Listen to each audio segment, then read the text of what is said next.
All right, we're back. We're back. Welcome to another episode of the Hell Money Podcast. The vibes are off today. The vibes are off today. The vibes are terrible today. Yeah. We both sort of had shitty Halloween holidays for different reasons. We've got the holiday blues. The holiday blues, yeah. Yes, yeah. 'tis the season. The days are getting shorter. That's right. You know, we got another month before the solstice and the sun starts turning things around. Yeah, we really just got to get through the next month. This is actually the time of year when I get really addicted to video games. Oh, really? I only have like one season a year where I Yeah. like really indulge in playing video games, and it's always like Thanksgiving, like a little bit before Thanksgiving through till Christmas. Usually I play Stardew Valley. I just like start a new game. Yeah. Okay, that's very like on brand for you. Yeah. I usually play Stardew Valley and I just redo it, and then by the time it's Christmas, I'm like over it. You know, he's making a new game. I know, but it's like, about fantasy chocolatiers. I know, but he keeps saying, like, he's like, oh, it's coming out. I don't have a release date. Like, so we'll fucking see. But It'll come eventually. it'll come eventually. I'm excited for it. It's a great, Stardew Valley. But I'm not actually playing Stardew Valley this year. I'm playing The Sims 4. Oh, really? Damn. You know, I used to work at Maxis. Really? Yeah, my Wait, what? Yeah, when I was 18, I got a job as a video game tester at Maxis in Walnut Creek, back when it used to be an independent company from Electronic Arts. And we were the games that Maxis was working on at the time and I was testing was, I think, SimCity 3 or 4 and The Sims Bustin' Out, which was the GameCube version, the console version of The Sims. It was very bad. It might have been The Sims Bustin' Out 2. It was atrocious. Yeah. And so we just tested that thing. It was a very weird, very dark period of my life. Yeah. One time I tested The Sims Bustin' Out for like 20 hours. And then I slept under my desk for like 4 hours. And then I woke up and tested it again for like another 16 hours. When you say tested it out, like, were you playing or were you like trying to break it? Like, what do you mean testing it out? Yeah, playing is kind of too strong a word. Basically just like doing things that the player would do, looking for bugs, like trying to find problems with the game. Yeah. Wow. I mean, honestly, Sims 4 is pretty buggy. So Yeah. It sounds like you didn't do a very good job Listen, back that in was the after beginning my of the time. chain. You could have really turned things around there, and maybe we wouldn't be in this mess. Yeah, that's right. Yeah. But yeah, I've been playing Sims 4, and I just created my own life. Like, yeah, we used to do that. I did that when I was working on The Sims. Like I made our little corner of the of the office, and I had characters that looked like us. Yeah, it was an interesting time. One time I wasn't at work for some reason, and my coworker got a coconut from the dollar store and put it on my chair and talked to it like it was me. in the game. No, in the office. Oh. In the real Maxis office. Yeah. Yeah. It's been kind of weird. Like, I don't really know why Sims happened this time around and not Stardew Valley. Yeah. I think I was trying to like use it as like a manifestation tool, like to be like, look, I can make my sim be productive in The Sims, and maybe that'll make my sim be productive in real life. Yeah. It hasn't worked that way. But why did we get on the topic of? Oh, because we got the holidays. Holiday blues. Yeah.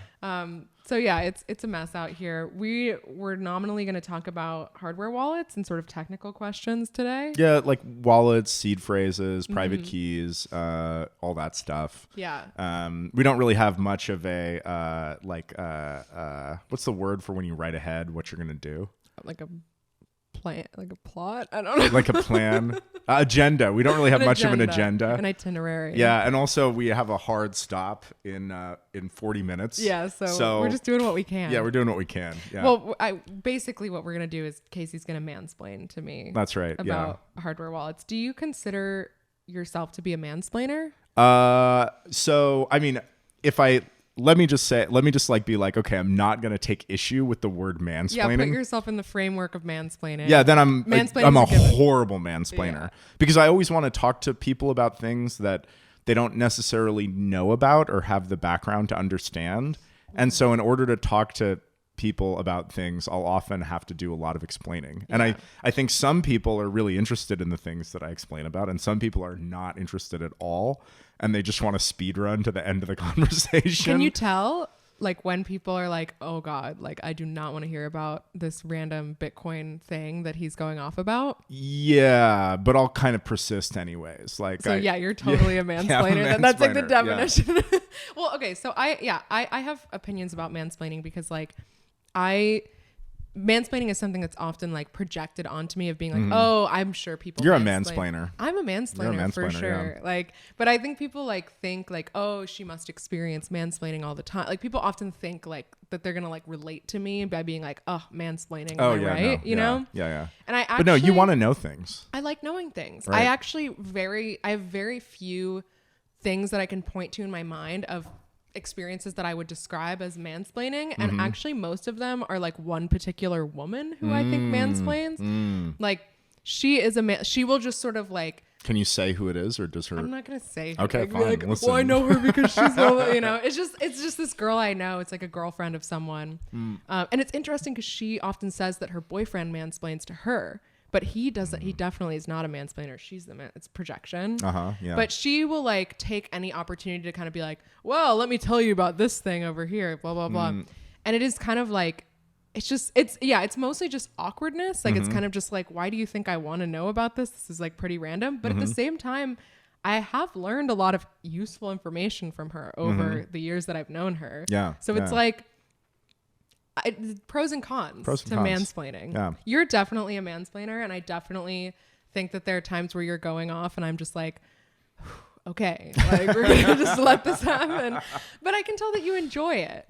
Yeah, I enjoy it, and most of the time it's because I think something is cool and I want to tell somebody else about the thing that I think is cool. Exactly. And I think like people experience that as being like, they think it's like a personal attack. Like this person is mansplaining to me because they think that I don't know this thing, and like they think I'm stupid. Yeah. And I actually think mansplaining is more of like a personal, like the person who's mansplaining because they want to explain something, or they want to be helpful, or they're excited about something. It's not about you, the mansplainee. Exactly. Which is not like, that's not like a morally good thing either, for someone to just like not be receiving the other person in a conversation and just be like spewing facts and information. But like, I think it's a little bit more like, it's not an attack the way, you know, mansplaining is gender neutral. As I said, women can mansplain, men can mansplain, right? Girl bossing is gender neutral. Men can girl boss, everyone can girl boss, everyone can mansplain. You know, we get both. Yep. So ready for me to mansplain? I'm ready. Yeah. Where do you want to start? I mean, we were talking a lot about hardware wallets recently because hardware getting my Bitcoin off the exchanges. Hardware wallets are probably not the right place to start. Okay. I guess the right place to start is like, well, like what even is a private key? How is Bitcoin spent? Like, why do we need private keys? Yes. Yep. Tell me about private keys. Yeah, private keys. So, you know, as you and our audience will remember from our craft store Bitcoin UTXO Everyone will set. Remember this. Yes. The way that Bitcoin works is that it doesn't have accounts. It has these things called UTXOs, or unspent transaction outputs. And you can sort of forget about where they come from. The secret is they come from transactions that happened before. And just think about this case where you have some UTXOs. What it means the way that you have a UTXO is you have a private key, and the UTXO is stamped with the public key that corresponds to that private key. And that means that you can take a transaction and sign that transaction that moves that UTXO to gives that UTXO essentially a new public key that then the holder who holds the corresponding private key can use to spend it in the same fashion. Wait, you said don't pay attention to this, but what do you mean it was like when you said it's created from a transaction before? What do you mean by that? Yeah, like I mean that the same you would have received it by the same process that you will send it to somebody else. Okay. Or you could be a miner, in which case when you create a block, you just get to create this special UTXO or UTXOs with your key. And that's how new Bitcoin entered the system, and so you didn't receive it from anywhere else. So how do you create a new UTXO? Yeah, so what are Bitcoin? Bitcoin are stored in UTXOs. UTXOs have a public key associated with it. This is like a simplification. Really, it's something called script. It can do more things than a public key, but just from a first blush, it is a public key that's allowed to spend it. And so the person who holds the private key that corresponds to that public key can create a transaction and sign that transaction with their private key, and then broadcast that transaction to the network. The full nodes on the network will receive that transaction, and they can see that they can see the signature, and they can see the public key of the UTXO that's being spent, and they can verify that the signature could only have been made by somebody who has the private key that corresponds to the public key, without knowing what that private key is or letting anybody else like change the signature or produce a new signature just by seeing the signature. So that's the basic way that UTXOs or that Bitcoin moves. Is you have your wallet is essentially like a collection of some private keys, and those private keys control some set of UTXOs that in the full node in the UTXO set that all the full nodes are keeping track of. And then when you want to spend Bitcoin or send Bitcoin, you create a transaction that consumes one of those UTXOs and creates new UTXOs with new public keys, i.e. the public key of the person you're sending it to. And your wallet signs that transaction with the appropriate private keys. So UTXOs are destroyed with transactions? That's right. Yeah, the UTXOs that are input to a transaction are destroyed, and then new UTXOs are created as output of that transaction. Okay. Yeah, I didn't realize that. Yeah. And the rule is that the value of the input UTXOs has to be equal to or less than the value of the output right, UTXOs. And that would be like the transaction fee would be the difference if it's less than. Exactly. That's output. Exactly right. Yeah, right. That's right. And yeah, you can go to our Craft Store Bitcoin episode. That's right. So yeah, Craft that's Store how Bitcoin. I know that. Yeah. I was curious about hardware wallets. Since yes. Yep. Getting my Bitcoin off exchanges. Yep. I already had a hardware wallet, but whatever. There was some. Were you, by the way, impacted by the FTX? I was not impacted by the FTX. Oh, were you impacted by any other? I don't think so. We'll see. I'm not sure yet. It's yet to be seen. What about you, Casey? Were you impacted? I don't want to talk about it. Yeah, maybe glass house shouldn't throw bricks or whatever. Yeah. Anyway, so we're all thinking about we're very into self-custody. Very into self-custody. Very, very sovereign at the moment. Feeling very sovereign. Yeah. So yeah, hardware wallets. Yeah. We are feeling pretty sovereign because we're kind of lonely. That's right. Yeah. Sorry. Yeah. But yeah, hardware wallets. Hardware wallets. We're thinking about hardware wallets. Yep. So like, why hardware wallet? Why? Like, what does this actually do? Yeah. So the main thing. Yeah. There's a few things that it does. Let's consider the case where you don't have a hardware wallet, and let's say you are just using a software wallet on your computer. I like Sparrow Wallet a lot, and I think Sparrow Wallet has a mode where you don't need to attach a hardware wallet.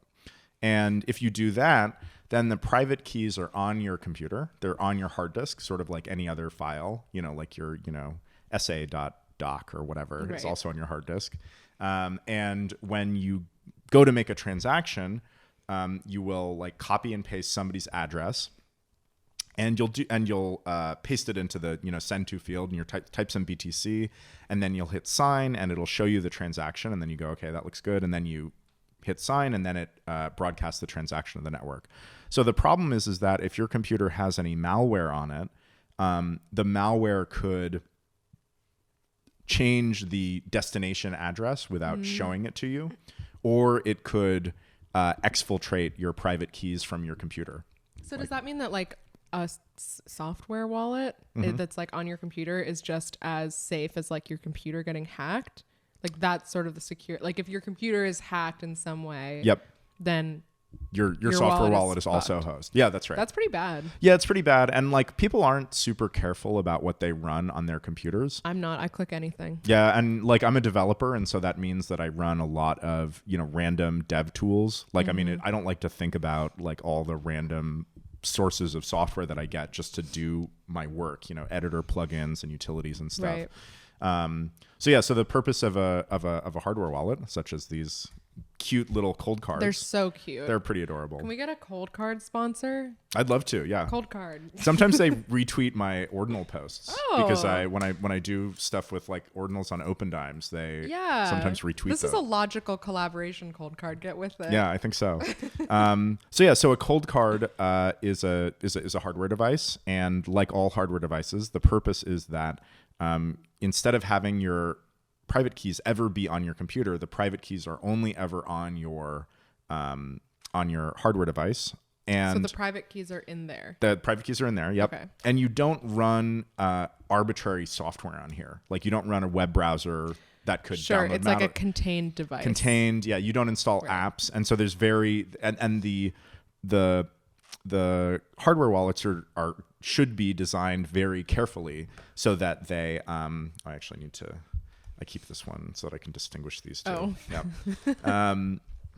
But the hardware wallets are designed with a very minimal attack surface. So they don't have a lot of capabilities. They don't do a lot of stuff. They're just there to like sign your Bitcoin transactions. Is there a level of vulnerability? Like, okay, this is a ledger, Yep. right? Like, what if Ledger has some sort of hack or issue or whatever? Does that propagate to a hardware wallet that is made by Ledger, or is it like independent? Yeah, it's kind of a complicated question. Ledger has yes. So Ledger, if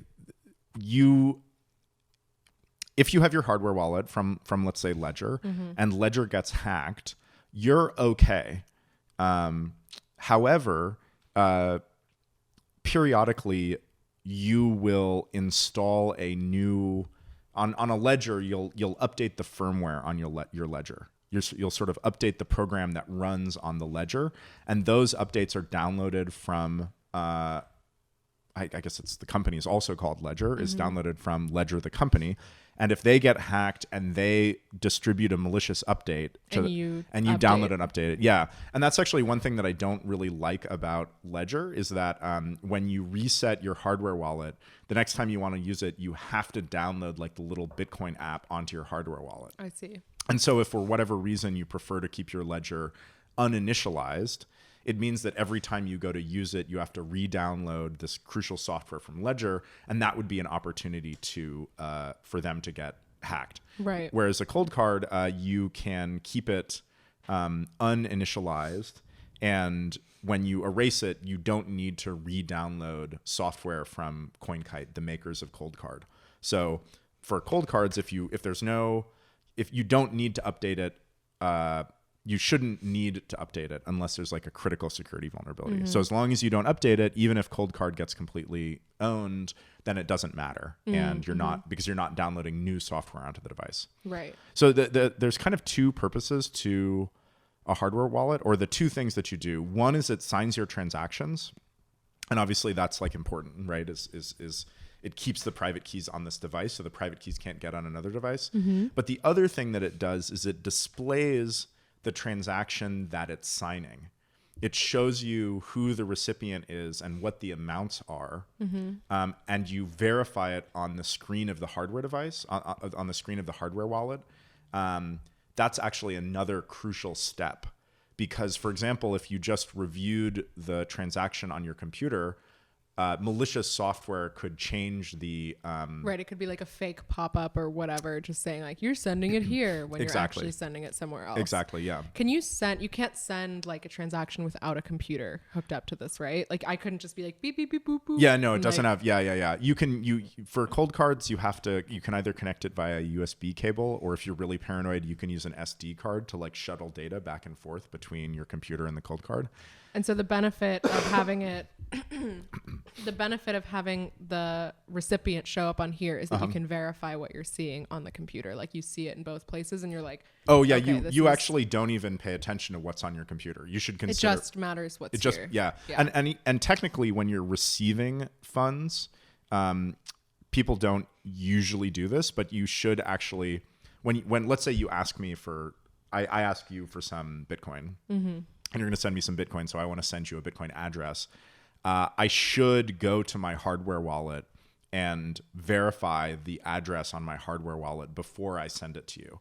Because, for example, let's say I just used my software wallet to generate the next address that the hardware wallet was going to generate, but there was malware on my computer and it generated an attacker's address instead. Right. And then I sent you the attacker's address, the attacker would get the Bitcoin. But if I first verified the address on my cold card, that would give me some measure of protection that I might catch it. There are other, like, that's not foolproof, right? Like anytime I'm sending you an address over, Signal or whatever, then other software can have vulnerabilities and can like replace the address. See, this is why, like, I don't know, when people say like, oh, cold storage, it's so easy. I'm I don't think really? it's easy. Yeah. Like, I think it's one thing like to just put your Bitcoin on a hardware wallet and just like leave it there and be like, all right, this is my nest egg. 30 years from now, I'm going to be a millionaire. Yep. Like that is easy. Sure. But like if you actually wanted to use your Bitcoin for anything or send it anywhere on like a regular basis, like actually use it for finance, like this is stressful. Yeah, it's stressful. Yeah, I think most people sort of wind up having a workflow where they have a cold storage wallet and they don't do every transaction from their cold storage wallet. Right. They, every, month or so or every couple months, they top up a sort of checking account wallet from their cold storage savings wallet. And then most of the transactions they do out of their savings wallet. So like cold card would be like savings. That's right. Cold card would be savings. And then you'd have like a checking account essentially that would be like a wallet on your computer that you would transfer over to. That's right. Yeah. Right. And if you have a choice between a software wallet on a computer and a software wallet on a phone, you're probably better off with a software wallet on your phone. Computers, computers are personal computers have been around for a long time. And the model of a personal computer is that basically every program that's running on the personal computer can talk to every other program that's running on the personal computer. Right. They can all access the same files. They're all just sort of floating in the same soup of computer goo. Phones are much more recent, and phones have always had a much tighter security model where different applications on the phone can only interact with each other in very specific ways. Like for example, like you need to give an app permissions before it accesses your photos.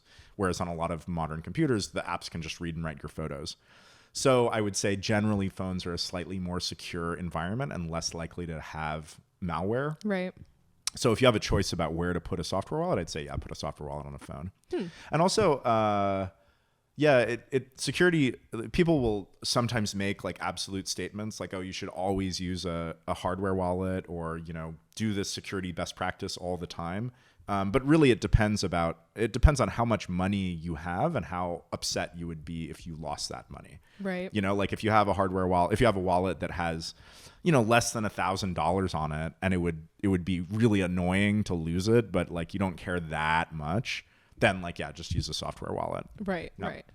In terms of like, maybe this is a question that might be like too hardware specific and you can't answer this, but like, how big does this need to be? Like, this is just like, is this an efficiently sized object, or is there like could I have a tooth cap that like my hardware wallet is in, and then if I was in a pinch, I could swallow the tooth cap and be like, good luck getting it from me. Yeah, that's a super interesting question. Like part of the size of the device is limited by the fact that it needs a display and it needs these keys.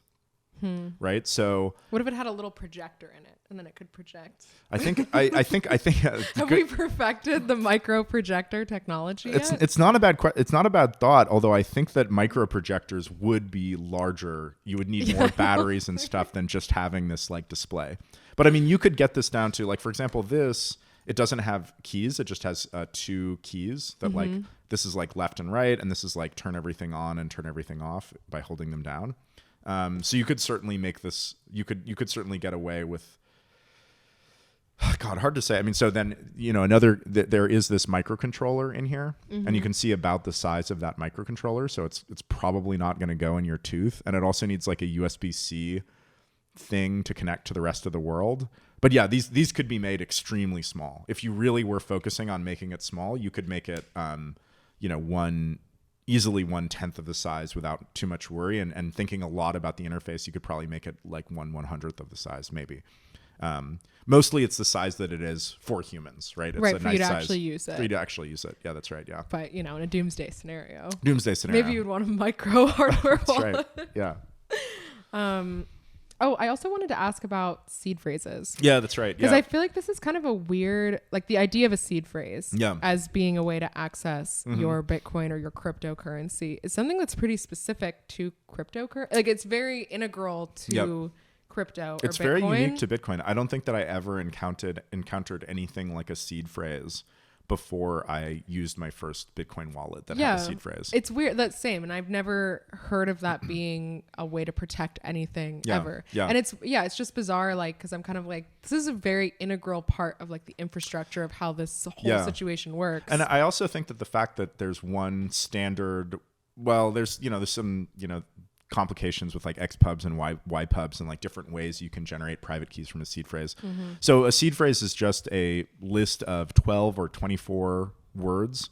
It's picked from a specific list of 2,048 English words that were chosen to be like not close to each other. And it essentially, it encodes this like little secret, this 128-bit or 256-bit secret that's just like a long binary number, and then from that secret you can generate any amount of private keys that you want. And so that's how a wallet that uses a seed phrase generates its private keys. It sort of generates this chain of private keys from this initial root secret. And why is a seed phrase the way that it is? Well, so one reason is that each word is from this list of 2,048 words, and all the words on that list are very different. There aren't words that are easy to confuse. So if you write down your seed phrase, even if you misspell one letter or you smudge it, you're still likely to be able to figure out which letter on the list it is. Because like there are no two words on that list that differ by just one letter. You should run that list through like ordinal database. Ordinal bounties for all the seed phrases were the 2048. I kind of suspect that they're mostly shorter, but I don't think they all are. I don't know. I doubt that there are any 10-letter seed phrase words. That'd be quite weird to pick a 10-letter. I don't know. Yeah. Well, we should check. Yeah, we should look into it. We can check. Yeah, we'll look into it. Write that down on the to-do list. And seed phrases, for a long time, wallets didn't have seed phrases. Seed phrases weren't an initial feature of Bitcoin. And the original Bitcoin core, the wallet would generate these like batches of private keys. I think it was like 100 at a time. And then every time you handed out an address, it would generate, and every time it ran out of addresses to hand out from this batch of 100 private keys, it would generate another 100 private keys.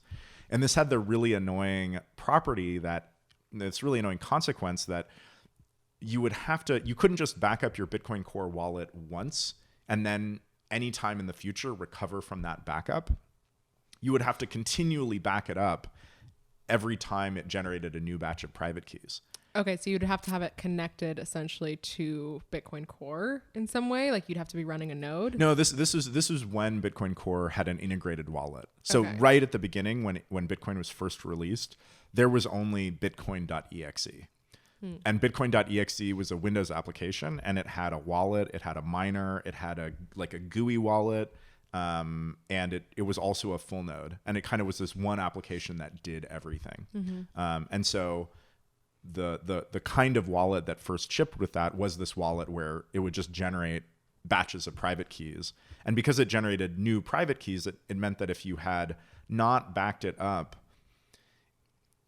since you had generated a new batch of private keys and received funds, if you restored from an old backup, you wouldn't be restoring all the private keys that it had. And so there would just be funds missing from your wallet. But could you use like other people's stuff to like figure that out? You'd be just RIP. SOL. Yeah. And so that's the big advantages of seed phrases is no matter how many addresses your wallet generates and no matter how many addresses you receive to, they're all derived from this one root secret. And so all you need to back up is that one root secret, that one seed phrase, and then you can go just generate addresses and generate this chain of addresses when you reboot it, and you can get your wallet will be able to see all your funds on chain. I get what you're saying now. When I think it was during Wartime Bitcoin episode where you said that like you didn't think that Bitcoin could be like divinely created because it was just like not that good. Oh yeah, totally, yeah. It's a good example. right? Absolutely. Yeah, it was a mess. Yeah, and also, I mean, a good thing to talk about is, well, why even generate multiple private keys at all? Right? Why use multiple addresses? Why not reuse the same address for every single transaction? And the reason is that addresses are public. You can see addresses on chain. And so if your wallet only ever used the same address for every single transaction, then it would be trivial to link all of your transactions on chain. But if it generates new addresses, like let's say that you get paid from your boss, and then you go spend all that money on groceries. And then simultaneously, let's say I pay you back for dinner, and then you go you go to the hardware store and get chicken supplies for your chickens. As you do.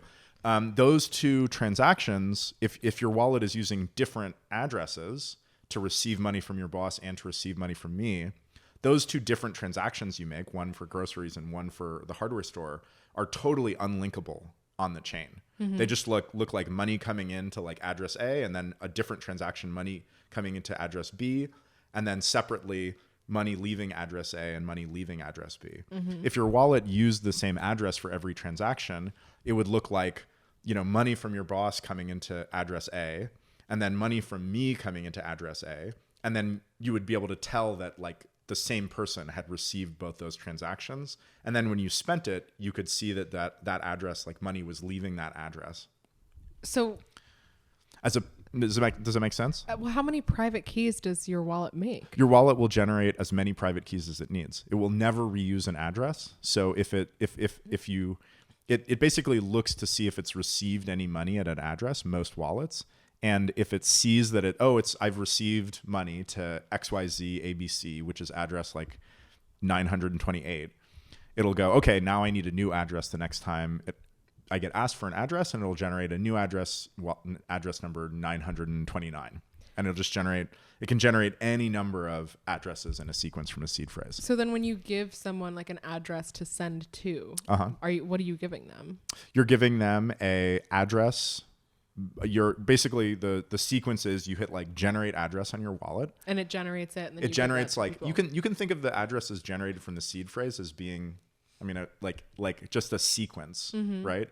And so it'll generate the next address in the sequence, the next private key in the sequence, and then give you the address, and then you'll give them the address. So then how do people triangulate like, oh, this is Kobe Bryant's wallet or whatever? Like looking through transactions. So that, you know, what could be happening there is when people find Kobe Bryant's wallet, they're probably looking at his Ethereum wallet. Yeah, I guess that's true. I saw that with Ethereum, not with Bitcoin. And Ethereum. So then what are the Monero bros upset about? Ethereum doesn't reuse. Ethereum wallets always reuse the same address. So Ethereum is, you can so every transaction that somebody does, you can link all of those transactions. So then why do Monero people like Bitcoin for that reason? Right. The reason is that the privacy that not reusing addresses provides you is only a factor when you don't commingle funds. So let's say that you get paid by your boss, and you get paid $100 by your boss, and then I pay you back for dinner, and I pay you $50, right?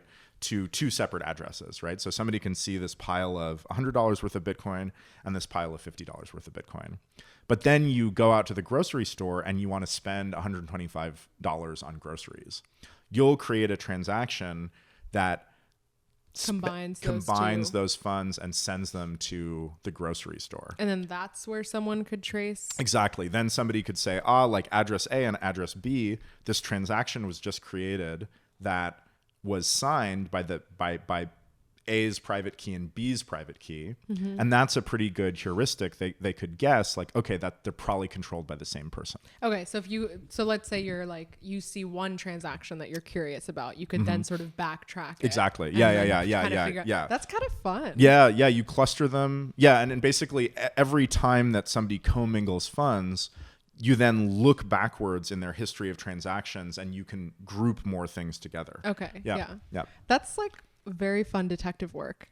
It kind of is. Yeah. But there's a lot of work to sort of break that. Like a lot of privacy techniques in Bitcoin are designed to break that, like coin joins and mixing and collaborative transactions.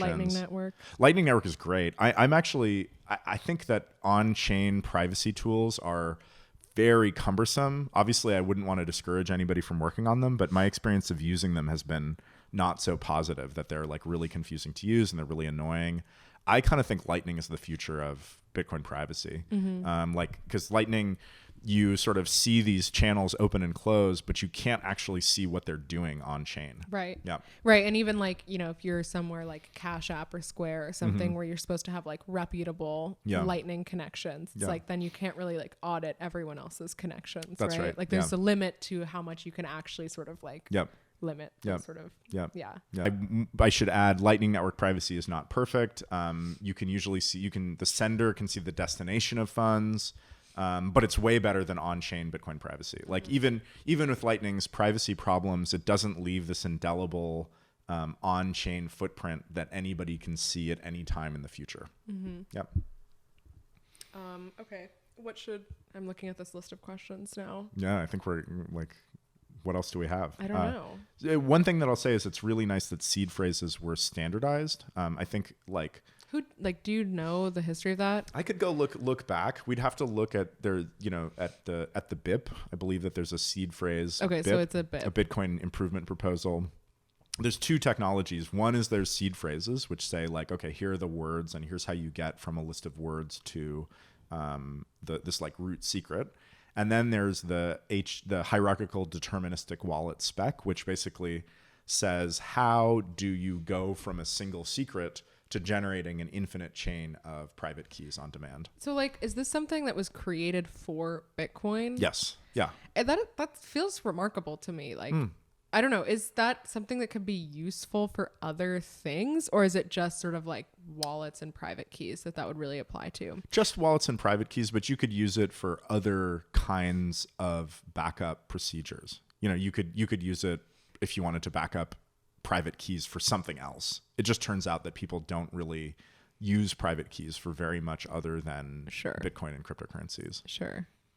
Yeah, no, that makes sense. I was thinking, can I put all my passwords into seed phrases? But I guess you don't need to generate. Yeah, well, there is something called the Web Authentication Standard, which is a new standard which is designed to allow people to log into websites using cryptography by producing a signature with a private key. And you do run into this desire to figure out how to back up private keys. So I wouldn't be surprised if eventually there were devices that followed the Web Authentication Standard that had private key based backup. Is that like where people use like private keys to like verify identity for like a website login? Is that what you mean? Yep, that's right. I'm into that idea. Yeah, it's Apple. I think that Apple, Google, Microsoft are all working on that. It's absolutely high time. Like it's like passwords are insane. Yeah. The big difference between a password, like what's the difference between a password and a signature? Like what's the difference, and why is one better than the other? The problem with a password is that when you log into a website with a password, you send the website the password. You have to transmit the password like over the internet. Right. When you log into a website with a private key, you transmit just the signature. And crucially, the signature doesn't reveal the private key, and it can't be used to make more signatures. So usually the website will issue you a challenge, and every challenge is different. And you'll produce a signature with your private key just for that challenge and send it back to the website. Because the website generates each challenge randomly, a signature can't be reused from one login session by one person in another login session for another person, because the signature won't match the challenge. In the same way that you can't take a signature off of one Bitcoin transaction and put it onto another Bitcoin transaction.